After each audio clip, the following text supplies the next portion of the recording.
आपण शेवगा लावतो किंवा कुठलंही झाड आपल्या फार्म मध्ये लावतो, कशासाठी लावतो तर एक तर याचा खूप जास्त फायदा सावली आणि दुसरा जेवढे ब्रांचेस येतील तेवढा पाला येईल म्हणून आपलं खाद्य म्हणून आपण काय करतोय तर अशी झाडं लावतोय.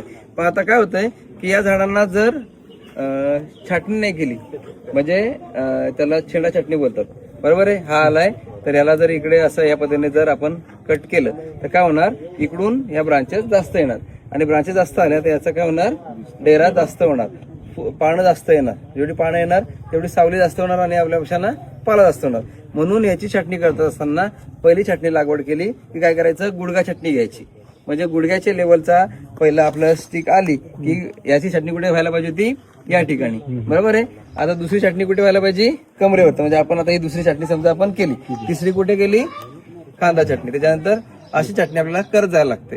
तर त्या पद्धतीने काय होतं की याचा जो बुंदा आहे हा मजबूत होत जातो आणि कितीही हवा पाणी आलं तर अशा वेळेस झाड पडायचे चान्सेस कमी राहतात आणि डेरेटदार राहतात. ठीक आहे. तर त्यासाठी प्रत्येकाने शेंडा चटणी जेव्हा वेळ असेल त्या हिशोबाने करत जायचं.